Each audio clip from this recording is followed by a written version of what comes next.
El déficit de hierro es muy frecuente en pacientes, especialmente con insuficiencia cardíaca. Muchos estudios han demostrado que entre el 40 y el 60% de pacientes con insuficiencia cardíaca crónica presentan déficit de hierro. Estos datos son muy parecidos a los que se observan también en pacientes con insuficiencia cardíaca aguda, incluso en aquellos que no tienen anemia. Esto no solo es un dato de elevada frecuencia en estos pacientes, sino que es un dato que debemos tener en cuenta a la hora de pensar en la relevancia clínica del déficit de hierro. Históricamente nos habíamos estado preocupando durante muchos años sobre la importancia de la anemia en el pronóstico de los pacientes con insuficiencia cardíaca, pero el déficit de hierro también ha demostrado que se asocia a mayor morbimortalidad en estos pacientes, con una mayor tasa de ingresos hospitalarios por descompensación.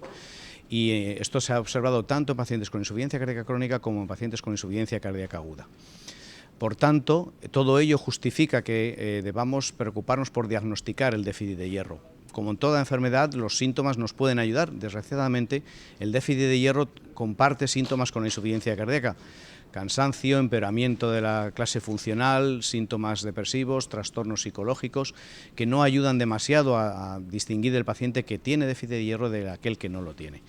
Es entonces nos tenemos que remitir, por tanto, a las pruebas complementarias, la analítica. El diagnóstico del déficit de hierro habitualmente se hace con dos parámetros, la ferritina por debajo de 100 o bien entre 100 y 300 con una saturación de transferrina por debajo del 20%. Estos son los parámetros habitualmente utilizados en los estudios de intervención con tratamiento, ya sea con hierro oral o con hierro intravenoso.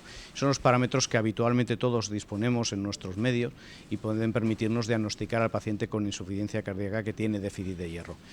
También el hemograma nos puede ayudar. Obviamente, si el paciente tiene anemia, seguramente pues estamos ante un paciente con déficit de hierro, en muchos casos. Por otra parte, la amplitud de distribución eritrocitaria es un parámetro que nos indica que hay más hematíes microcíticos que nos pueden indicar pues ese déficit de hierro a nivel de la eritropoiesis. Otros parámetros en investigación como la abscidina o el receptor soluble de la transferrina también nos puede ayudar, y en el último caso, en casos dudosos, pues quizás el estudio de la médula ósea, la biopsia de médula ósea nos puede ayudar, si bien es un método costoso y al mismo tiempo invasivo. En cualquier caso, de una forma o de otra, es importante que diagnostiquemos a nuestros pacientes con insuficiencia cardíaca con déficit de hierro por su importancia, su relevancia a nivel del pronóstico de estos pacientes, y cuyo tratamiento ya se ha demostrado que mejora el pronóstico. Probablemente no tanto como sería deseable. Debemos cambiar el concepto de que la importancia en la insuficiencia cardíaca es la anemia y pasar no de la anemia sino al déficit de hierro.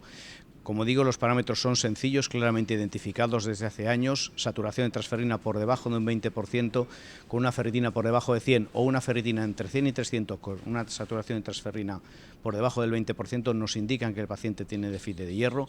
Esto está disponible en la mayor parte de los ámbitos donde están los pacientes con insuficiencia cardíaca, y esto nos debe hacer pensar que el paciente tiene déficit de hierro y, por tanto, iniciar el tratamiento.